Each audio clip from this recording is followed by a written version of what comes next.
Mr. Mayor, thanks for your hospitality. And to all the elected officials that are here, I bring you greetings. I can't breathe. I can't breathe. George Floyd's last words, but they didn't die with him. They're still being heard, echoing all across this nation. They speak to a nation where too often just the color of your skin puts your life at risk. They speak to a nation where more than 100,000 people have lost their lives to the virus and 40 million have filed for unemployment, with a disproportionate number of those deaths and job losses concentrated in black and brown communities. And they speak to a nation where every day millions of people, millions, not at the moment of losing their life, but in the course of living their life, are saying to themselves, I can't breathe. It's a wake-up call to our nation, in my view. It's for all of us, and I mean all of us. It's not the first time we've heard those words. They're the same words we heard from Eric Garner when his life was taken away 6 years ago. But it's time to listen to those words, to try to understand them, to respond to them, respond with action. A country is crying out for leadership. Leadership that can unite us, leadership that brings us together, leadership that can recognize pain and deep grief of communities that have had a knee on their neck for a long time. There's no place for violence, no place for looting or destroying property or burning churches or destroying businesses, many of them built by the very people of color who for the first time in their lives are beginning to realize their dreams and build wealth for their families. Nor is it acceptable for our police, sworn to protect and serve all people, to escalate tension, resort to excessive violence. We need to distinguish between legitimate peaceful protests and opportunistic violent destruction. We have to be vigilant about the violence that's being done by this incumbent president to our economy and to the pursuit of justice. When peaceful protesters dispersed in order for a president from the doorstep of the people's house, the White House, using tear gas and flash grenades in order to stage a photo op in one of the most historic churches in the country, or at least in Washington, D.C. We can be forgiven for believing the president is more interested in power than in principle, more interested in serving the passions of his base than the needs of the people in his care. For that's what the presidency is, the duty to care for all of us, not just those who vote for us, but all of us, not just our donors, but all of us. The president held up the Bible at St. John's Church yesterday. I just wish he opened it once in a while instead of brandishing it. If he opened it, he could have learned something. They're all called to love one another as we love ourselves. It's really hard work, but it's the work of America. Donald Trump isn't interested in doing that work. Instead, he's preening and sweeping away all the guardrails that have long protected our democracy, guardrails that have helped make possible this nation's path to a more perfect union. A union that constantly requires reform and rededication. And yes, the protest from voices that are mistreated, ignored, left out, or left behind. But it is a union worth fighting for. And that's why I'm running for president. In addition to the Bible, the president might also want to open the U.S. Constitution once in a while. If he did, he'd find a thing called the First Amendment. And what it says in the beginning, it says, the right of the people peaceably to assemble and to petition their government for redress of grievances. That's kind of an essential notion built into this country. Mr. President, that's America. That's America. No horses rising up on their hind legs to push back peaceful protest. Not using the American military to move against the American people. This is a nation of values. Our freedom to speak is a cherished knowledge that lives inside every American almost from the time you're a kid. We're going to not allow any president to quiet our voice. We won't let those who see this as an opportunity to sow chaos throw up a smokescreen to distract us from the very real and legitimate grievances at the heart of these protests. We can't leave this moment. We can't leave this moment thinking that we can once again turn away and do nothing. We can't do that this time. We just can't. The moment has come for our nation to deal with systemic racism, to deal with the growing economic inequity that exists in our nation, to deal with the denial of the promise of this nation made to so many. You know, I've said from the outset of this election that we're in the battle for the soul of this nation. And we are in the battle for the soul of this nation. What we believe, and maybe most importantly, who we want to be, it's all at stake.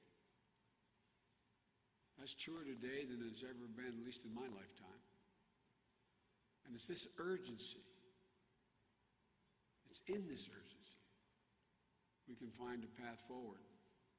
You know, the history of this nation teaches us that in some of our darkest moments of despair, we've made some of our greatest progress. Some of our darkest moments.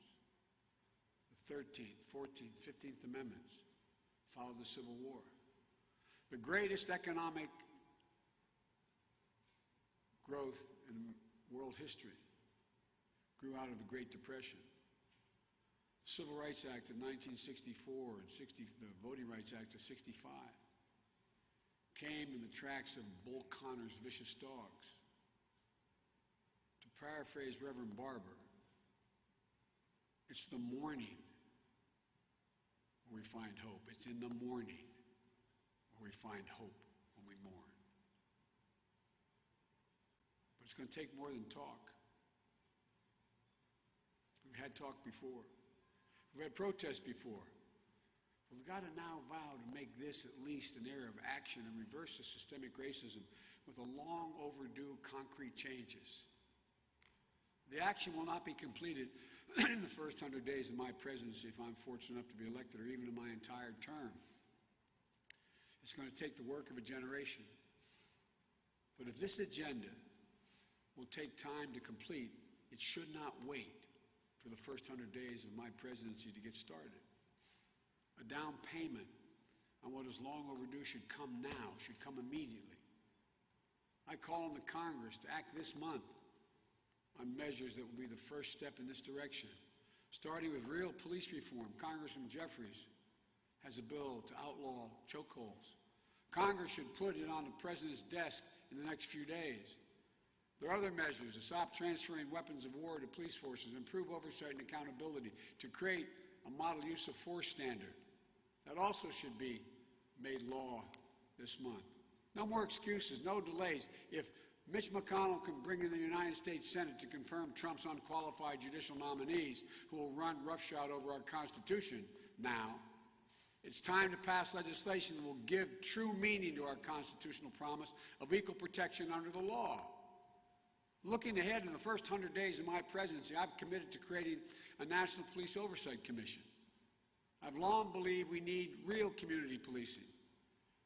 We need each and every police department of the country to understand undertake a comprehensive review of their hiring, their training, their de-escalation. Some have already done it, some are in the process of doing it. The federal government should give the cities and states the tools and the resources they need to implement reforms. More police officers meet the higher standards of their profession. Most of them do it. All the more reason why bad cops should be dealt with severely and swiftly. We all need to take a hard look at the culture that allows for the senseless tragedies that keep happening. And we need to learn from the cities and the precincts that are getting it right. We know, though, in order to have true American justice, we need economic justice as well. Here, too, there's much to be done. As an immediate step, Congress should act now to rectify racial inequities that allow COVID-19 recovery funds to be diverted from where they live. I'll be setting forth my agenda on economic justice and opportunity in the weeks and months ahead, but it begins with health care. Health care should be a right, not a privilege. The quickest route to universal coverage in this country is to expand on Obamacare. We could do it, we should do it. But this president, even now, in the midst of a public health crisis with massive unemployment, wants to destroy it. He doesn't care how many millions of Americans will be hurt, because he's consumed with his blinding ego when it comes to Barack Obama, President Obama. The president should withdraw his lawsuit to strike down Obamacare, and the Congress should prepare to pass the act I propose to expand Obamacare to millions more so everyone's covered. These last few months, we've seen America's true heroes. Healthcare workers, docs, nurses, delivery truck drivers, grocery store workers. We've come up with a new phrase for them: essential workers. Essential workers. But we need to do more than praise them. We need to pay them. We need to pay them. Because if it weren't clear before, it's clear now. This country wasn't built by Wall Street bankers and CEOs. It was built by the great American middle class, which was built by unions and our essential workers. I know there's enormous fear and uncertainty and anger in the country. I understand. I know so many Americans are suffering loss of a loved one, suffering economic hardship, wondering, can I feed my family tomorrow? What's going to happen? Suffering under the weight of a generation after generation after generation of hurt inflicted on people of color, on black, brown, and Native communities in particular. Like many of you, I know what it means to grieve. My losses are not the same as losses felt by so many. But I know what it feels like when you think you can't go on. I know what it means to have that black hole in your chest where your grief is being sucked into it. Just a few days ago marked the 5th anniversary of my son Bo's passing from cancer. And there's still moments when the pain is so great it feels no different than the day I sat in that bed as he passed away. But I also know that the best way to bear loss and pain is to turn it into that anger and anguish into purpose. And Americans know what our purpose is as a nation. It has to be guided. It has to be guided. It's guided us from the very beginning. It's been reported the day that President John F. Kennedy was assassinated, little Yolanda King came home from school in Atlanta and jumped in her daddy's arms and said, "Oh, Daddy," she said, "now we're never going to get our freedom." Her daddy was reassuring, strong, and brave. He said, "No, Don't worry, baby. It's going to be okay. It's going to be all right. Amid the violence and fear, Dr. King, he persevered. He was driven by his dream of a nation where justice runs down like water and righteousness like a mighty stream. Then, in 1968, hate cut him down in Memphis. 2 days before Dr. King was murdered, he gave a final Sunday sermon in Washington, where he told us that though the arc of the moral universe is long, he said it bends towards justice. And we know we can bend it because we have. We have to believe that still. That's our purpose. It's been our purpose in the very beginning, to become a nation where all men and women are not only created equal, but they're treated equally. Not just created equal, but treated equally. To become a nation defined in Dr. King's words not only by the absence of tension, but by the presence of justice. It's not enough just to not have tension, but justice. Today in America, it's hard to keep faith that justice is at hand. I know that. You know that. The pain is raw. The pain is real. The President of the United States must be part of the solution, not the problem.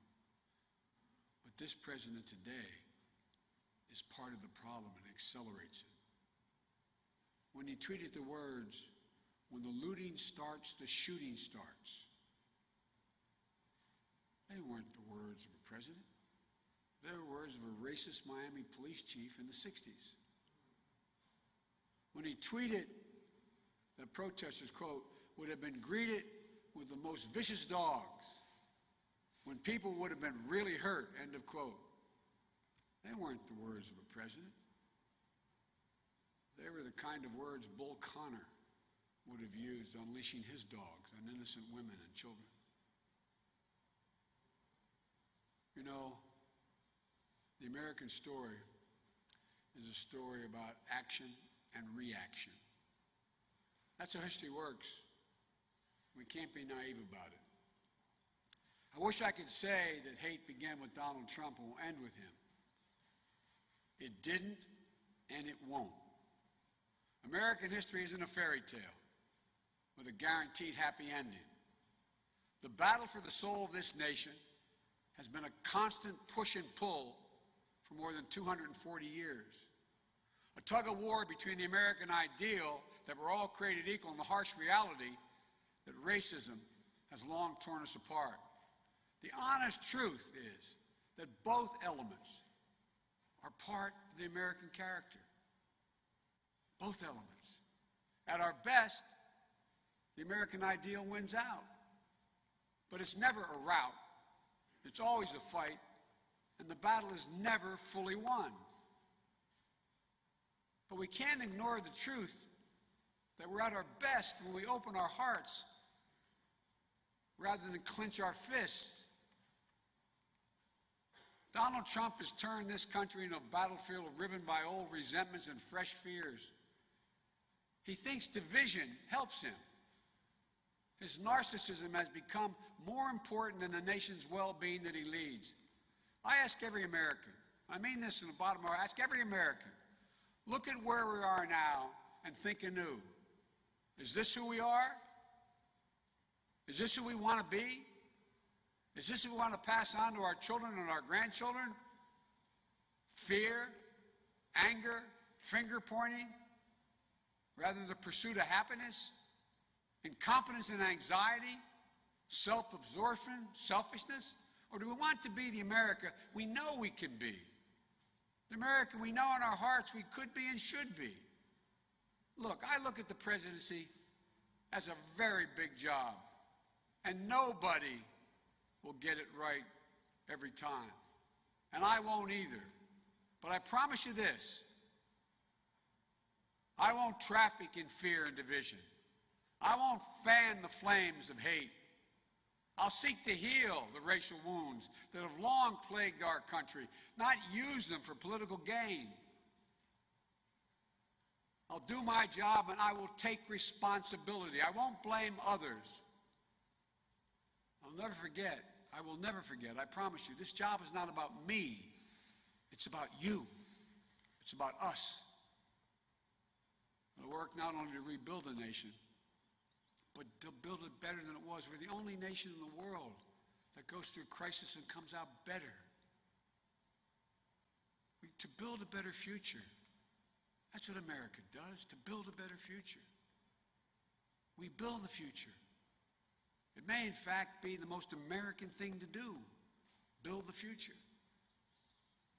We hunger for liberty, the way Harriet Tubman and Frederick Douglass did. We thirst for the vote, like Susan B. Anthony and Ella Baker and John Lewis did. We strive to explore the stars, cure disease, make an imperfect union more perfect than it's been. We may come up short, but at our best we try. My fellow Americans, we're facing a formidable enemies. They include not only the coronavirus and the terrible impact on the lives and livelihoods, but also the selfishness and fear that have loomed over our national life for the last 3 years. And I choose those words advisedly, selfishness and fear. Defeating those enemies requires us to do our duty, and that duty includes remembering who we should be, who we should be. We should be the America of FDR and Eisenhower, of Rosa Parks and Martin Luther King Jr., of Jonas Salk and Neil Armstrong. We should be the America that cherishes life, liberty, and courage.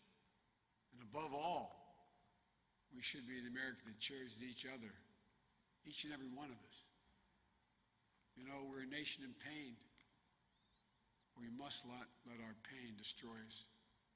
We're a nation enraged, but we cannot let our rage consume us.